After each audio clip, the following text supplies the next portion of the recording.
नमस्कार दोस्तों, आज हम पाब्लो एस्कोबार के बारे में जानेंगे। जब आप पाब्लो एस्कोबार का नाम सुनते हैं तो एक खास इमेज दिमाग में आती है। Power, wealth, terror. यह आदमी सिर्फ एक क्रिमिनल नहीं था, वह एक इंस्टीट्यूशन था, अपने आप में एक एम्पायर। वह कोलंबिया के पहाड़ों में पैदा हुआ एक मिथ था। Bogota, Washington, DC. उसकी कहानी अच्छे बनाम बुरे। यह एक कॉम्प्लेक्स, ट्विस्टेड नैरेटिव है।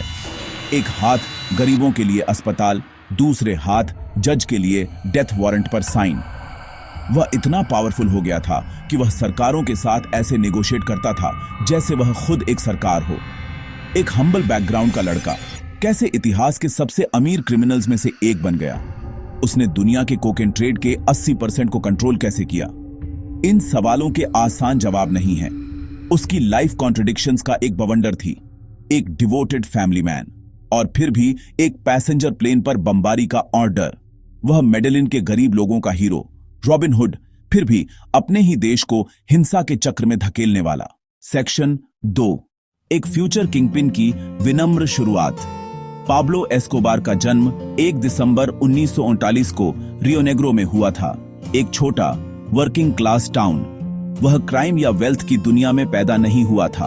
उसके पिता सिंपल किसान, मां स्कूल टीचर। वह मेडेलिन में पला बढ़ा, एक शहर जो बाद में उसके नाम का पर्याय बन गया। बचपन में मॉन्स्टर के संकेत नहीं थे, बस एक और बच्चा, बड़ी लाइफ का सपना। उसने देखा कि उनके पास कितना कम था और कितनी मेहनत। इन अनुभवों ने दिमाग में बीज बोया, वह कभी गरीब नहीं होगा। उसने थोड़े समय यूनिवर्सिटी अटेंड की, फिर छोड़ दी। फॉर्मल एजुकेशन उसे चाही दौलत नहीं देगी, उसे शॉर्टकट चाहिए था। क्रिमिनल करियर छोटा शुरू हुआ, जैसे बांध में छोटी दरार, स्ट्रीट स्कैम, नकली लॉटरी, कब्रों को सैंडब्लास्ट कर बेच देना, फिर कार चोरी।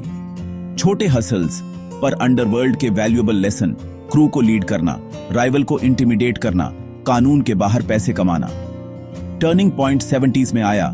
कोकेन की डिमांड, खासकर अमेरिका में, उछली। पाब्लो ने मौका देखा, एक बिजनेस मॉडल। दूसरे स्मगलर्स के लिए काम कर रूट्स और लॉजिस्टिक्स सीखे। वह क्विक स्टूडेंट था। वह सिर्फ ठग नहीं, एक visionary, dark entrepreneur, global market को जीतने का इंतजार करता। सेक्शन 3, मेडेलिन कार्टेल का उदय, सफेद पाउडर का एक साम्राज्य। 70s के अंत तक एस्कोबार सिर्फ उभरता सितारा नहीं, सेंटर ऑफ ग्रेविटी था।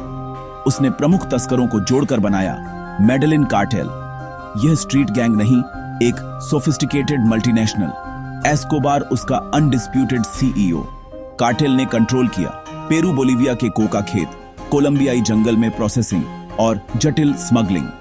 डिस्ट्रीब्यूशन नेटवर्क मियामी से न्यूयॉर्क, ऑपरेशन का पैमाना दिमाग चकरा देने वाला। 80s के मध्य चरम पर रोजाना अनुमानित 15 टन कोकेन यूएस में। छोटे विमान, पनडुब्बियां, ह्यूमन म्यूल्स। दौलत एक्सपोनेंशियली बढ़ी। कथित तौर पर हफ्ते में 430 मीटर लॉन्डर न कर पाए तो नकदी दफन, वेयर हाउस में छिपाना, चूहे और पानी से हर साल 72% राइट ऑफ। वह दुनिया के सबसे अमीरों में, फोर्ब्स में 7 साल। इसके साथ शक्ति, उसने सब खरीदा। पॉलिटिशियन, जज, पुलिस, मिलिट्री।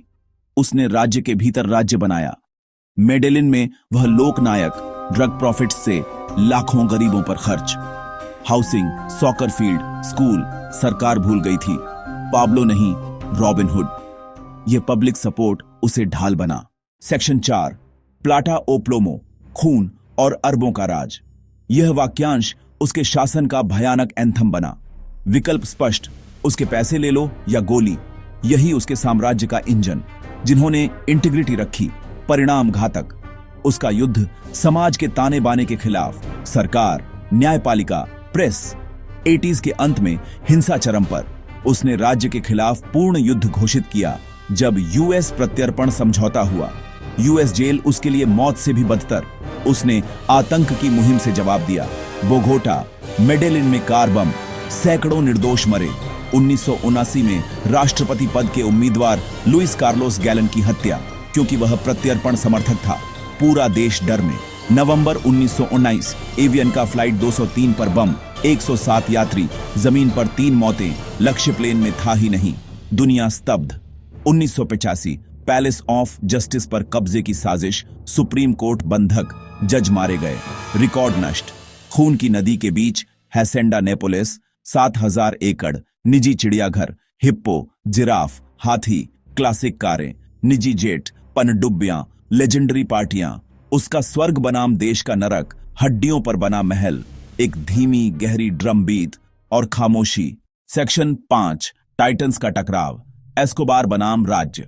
90s की शुरुआत में कोलंबिया यूएस सपोर्ट से जानता था, अब और नहीं। राज्य उसके प्रभाव से क्रिपल्ड और करप्टेड नए संकल्प के साथ लौटा। प्राथमिक युद्धभूमि, एक्सट्रेडिशन। यूएस उसे जेल में चाहता, एस्कोबार बचने को कुछ भी करता। 1951 उसने सरकार से डील की, सरेंडर के बदले कोई एक्सट्रेडिशन नहीं। यह साधारण जेल नहीं, वह अपनी जेल बनाएगा। ला कैथेड्रल, एक luxury mountain retreat, soccer field, bar, jacuzzi, झरना, टेलीस्कोप से परिवार को देखना। वह अंदर से साम्राज्य चलाता, विजिटर्स रिसीव करता, हत्याओं के आदेश देता, नाम का कैदी। कुछ समय लगा कि वह जीत गया, पर ला कैथेड्रल का फार्स राष्ट्रीय शर्मिंदगी बना। जब खबर फैली कि उसने अंदर 2 साथियों को टॉर्चर कर मार डाला, सरकार ने कार्रवाई तय की। जुलाई 1952 सैनिक भेजे गए असली जेल ले जाने, पर टिप ऑफ पर वह अपनी जेल से निकल गया, रात में गायब। वह फिर भगोड़ा, पर इस बार पब्लिक सपोर्ट खो चुका, दुश्मन चारों तरफ। यह अंत की शुरुआत थी। The gloves were of.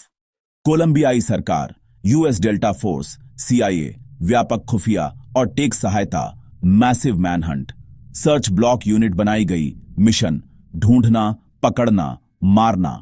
Section 6 the Hunt, दुनिया के सबसे वांछित आदमी को घेरना। ला कैथेड्रल से भागने के बाद वह भागा हुआ आदमी था।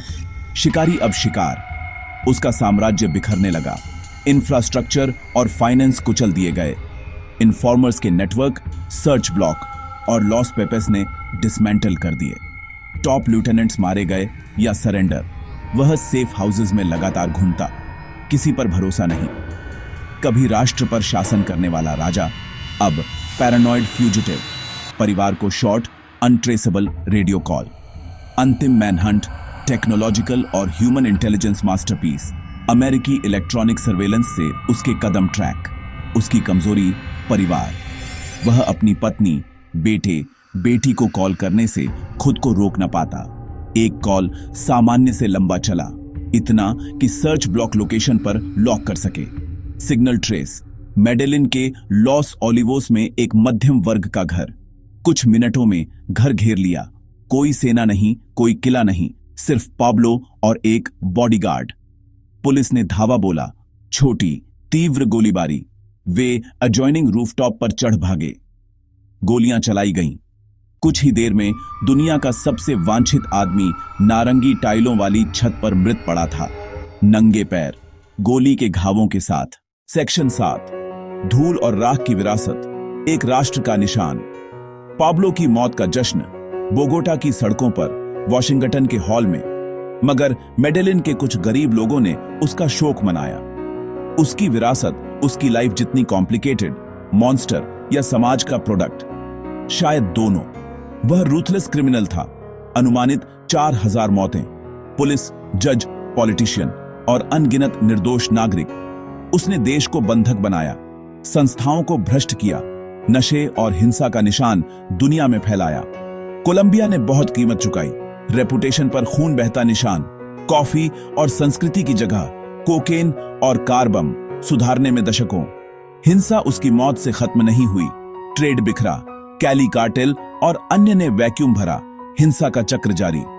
उसकी कहानी के सबक, अवैध धन दर्द पर बना और क्षण भंगुर, हिंसा और हिंसा जन्माती है। असमानता ने उदय को हवा दी।